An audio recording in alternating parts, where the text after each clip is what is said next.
दोस्तों, ये कहानी एक ऐसे लौंडे की है जो एक जंगल में रहने वाली लौंडिया का दीवाना हो जाता है। वो जहाँ जहाँ जाती है वो भी वहाँ वहाँ जाता है और आखिर में वो उससे भटाभट भटाभट भटाभट कर ही लेता है। तो चलिए देखते हैं ये लौंडा कैसे और कितनी बार करता है। कहानी की शुरुआत में हमें पता चलता है कि साल 2015 में 1,60,000 से भी ज्यादा लोग सीरिया छोड़कर स्वीडन चले गए हैं, क्योंकि उन पर टेररिस्ट अटैक हुआ था। इसीलिए उन्होंने स्वीडन में जाने का फैसला किया। लेकिन स्वीडन में गर्मियों के दौरान प्रेशर इतना था कि प्रवासन बोर्ड का आवास काफी नहीं था। इसीलिए जितने भी लोग वहां से आए थे उनकी मदद करने के लिए स्वीडन के आम लोगों ने उनको अपने घर और कैबिन रहने के लिए दिए। ऐसे ही दो फैमिली स्वीडन में आती है जिन्हें एक जंगल के पास घर दिया जाता है। एक फैमिली में यूसुफ और उसके बच्चे होते हैं और दूसरी फैमिली में फरीद और उसका कजन मोनिर होता है। एंजेला यहाँ पर सभी लोगों की मदद कर रही थी। वो उन सभी को अपना घर दिखाती है, लेकिन मोनिर घर में नहीं जाता। वो पास के जंगल में चला जाता है जहाँ वो जंगल की खामोशी को महसूस करता है। मोनिर यहाँ पर बहुत डिप्रेशन में होता है क्योंकि उसने उस अटैक में अपनी पूरी फैमिली गवा दी थी। अब घर जाने पर वहाँ का घर का मालिक मोनिर को बताता है ये जंगल बहुत बड़ा है और आप लोग यहाँ पर बहुत आसानी से खो सकते हो।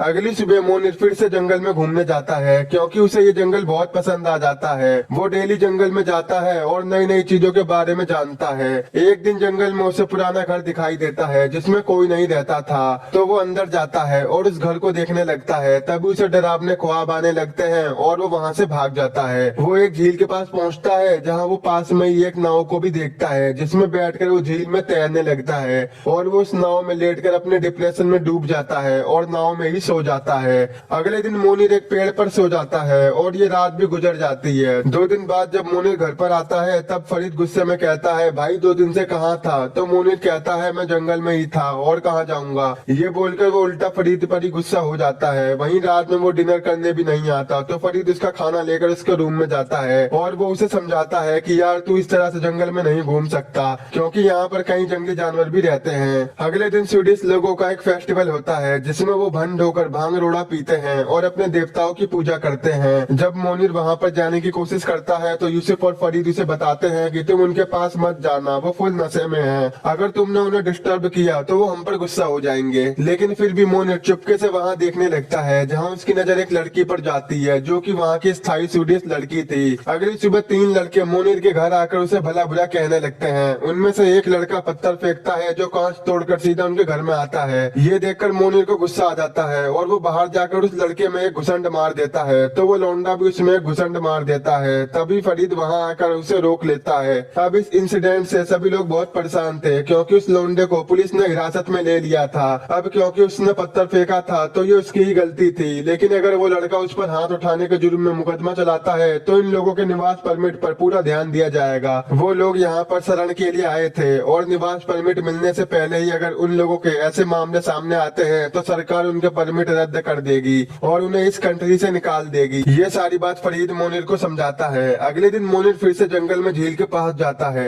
जहाँ वो देखता है कि झील में एक लड़की और एक बूढ़ी औरत स्विमिंग कर रही थी। ये वही लड़की है जिसे मोनिर ने फेस्टिवल में देखा था। मोनिर उन्हें छुप छुप कर देखता रहता है और उस लड़की को एहसास हो गया था कि कोई उन्हें देख रहा है। अब वो स्विमिंग करके जा रही होती है तो मोनिर उनका पीछा करता है। तो वो उनका पीछा करते करते उनके घर तक पहुंच जाता है। जो औरत साथ में है वो उस लड़की की मॉम है। अगले दिन जब मोनिर बोट लेके झील में उतरने वाला था तब उसे किसी की आवाज आती है। जब वो देखता है तो उसे पता चलता है कि ये वही लड़की है जो कल यहाँ पर आई थी। वो सारे मिलकर झील में स्विमिंग करने लगते हैं तो मोनिर चुपके से उनको देखने लगता है। जब वो लड़की झील से बाहर आती है तो मोनिर उसे देखकर मास्टरबेट करने लगता है, पर वो लड़की उसे ऐसा करते हुए देख लेती है और वो हंसने लगती है। जब ये मोनिर को पता चलता है कि वो सभी उसे ऐसा करते हुए देख रहे हैं तो वो वहाँ से भाग जाता है और जो लड़की उसके साथ थी वो मोनिर पर गुस्सा हो जाती है। भागते भागते मोनिर गिर जाता है और वहीं पर बेहोश हो जाता है। जब उसे होश आता है तो वो अपने घर पर जाता है जहाँ फरीद उसका पहले से ही वेट कर रहा था क्योंकि आज एंजेला आई थी। दरअसल उस लड़के ने मोनिर के खिलाफ पुलिस कंप्लेंट कर दी थी। इस वजह से अब उनके आवास परमिट पर पूरा ध्यान दिया जाएगा। वैसे इस केस में उस लौंडे की भी गलती थी, इसीलिए ये मामला बर्खास्त भी किया जा सकता है।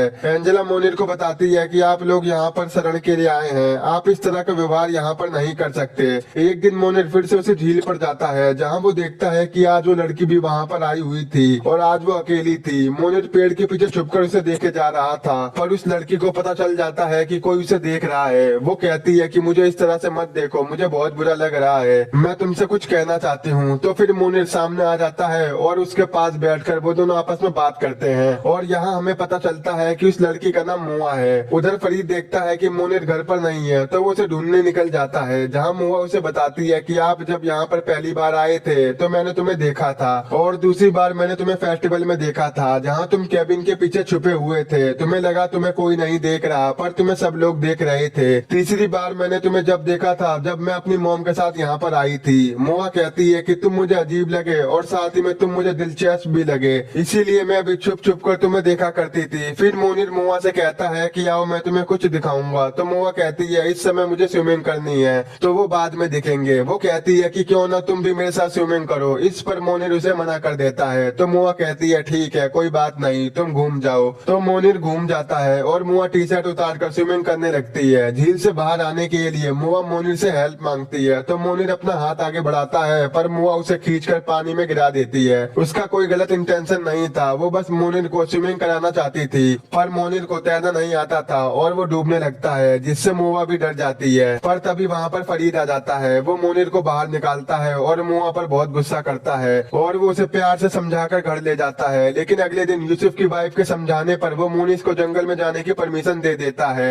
यहाँ मुआ की मॉम किसी काम से बाहर जा रही थी। जाते जाते वो मुआ से कहती है कि घर से बाहर मत निकलना। लेकिन कुछ देर बाद वो दोनों झील पर मिलते हैं, जहाँ वो नाव पर लेटकर नेचर की ब्यूटी को देखते हैं। बाहर आने पर वो दोनों भटाभट भी करते हैं और पूरी रात वो दोनों झील पर ही बिता देते हैं। जब सुबह होती है तो वो देखता है कि मुआ वहाँ से पहले ही चली गई थी, तो वो भी अपने घर पर आ जाता है, जहाँ फरीद उसे बताता है कि हमें कोर्ट में बुलाया गया है, जहाँ वो अपने फैसले की घोषणा करेंगे। एक दिन मुआ मोनिर को अपने घर ले आती है। उस वक्त मुआ की मॉम घर पर नहीं थी। मुआ की मॉम पहले ही उन लोगों पर बहुत गुस्सा थी। सिर्फ वो ही नहीं बल्कि कई लोग सीरिया के लोगों को टेररिस्ट मानते हैं और उनसे भेदभाव भी करते हैं। इसीलिए मोनिर मुआ से कहता है कि वो जातिवादी है, नस्लवादी है। तो मुआ कहती है वो ऐसी नहीं है, बस उन्हें समझने में थोड़ा समय चाहिए। पर मोनिर बार बार वही बात दोहराता है, जिस वजह से दोनों में बहस हो जाती है और मुआ वहाँ से जाने लगती है। पर मोनिर उसे किसी तरह से मना लेता है। मुआ कहती है कि तुम्हें अपने बारे में मुझे सब बताना होगा ताकि हम तुम्हें अच्छी तरह से समझ सकें। तो वो दोनों झील पर जाते हैं, जहाँ मोनिस बताता है कि किस तरह से एक ही पल में उसने अपनी फैमिली को खो दिया।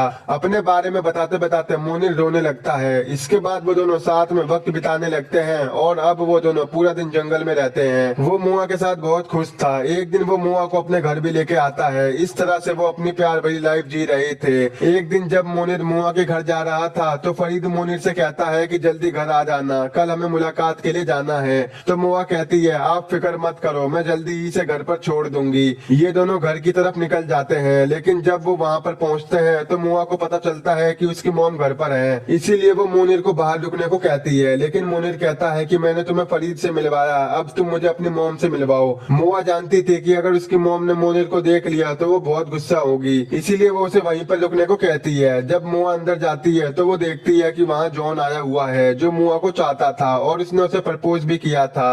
पर मुआ ने कहा था कि मैं सोच के बताऊंगी। तभी मोनिर उन दोनों को खिड़की से देख लेता है और वो सीधा घर में घुस जाता है, जहाँ मुआ की मॉम उससे पूछती है कि तुम कौन हो। तो वो बताता है कि मैं मोनिर हूँ और मैं मुआ के साथ हूँ। ये सुनकर वो तुरंत मुआ को बुलाती है। जब मुआ वहाँ पर आती है तो मोनिर बोलता है तू कौन है भाई। तो वो कहता है मैं मुआ का बॉयफ्रेंड हूँ। मुआ जॉन से कहती है तुम यहाँ से चले जाओ। और वहीं मोनिर मुआ पर बहुत गुस्सा हो रहा था। इतने में मुआ की मॉम पुलिस को कॉल कर देती है। अब यहाँ उन तीनों में बहस हो जाती है और मोनिर जॉन को गुस्से में घुसंड मार देता है। वो मुआ से भी झगड़ा करके चला जाता है। जब वो घर पर आता है तो फरीद को तुरंत पता चल जाता है कि मोनिर किसी लड़के से लड़के आया है। वो उसे एक थप्पड़ मार देता है। फरीद कहता है कि मैंने तुम्हारे पिता से वादा किया था कि मैं तुम्हारा पूरा ख्याल रखूंगा, तुम अभी बच्चे हो और तुम्हें किसी चीज की समझ नहीं है। अब इन दोनों का भी झगड़ा हो जाता है और मोनिर जंगल में भाग जाता है, जहाँ वो पुराने घर में छुप जाता है। अब रात भी हो गई थी लेकिन मोनिर अभी भी घर पर नहीं आया था, इसीलिए फरीद उसे ढूंढने जाता है पर वो उसे कहीं नहीं मिलता। जब सुबह होती है तो मुआ चुपके से उठकर जंगल में जाने लगती है, पर तभी वहाँ पुलिस आ जाती है और वो मुआ को वापस बुलाती है।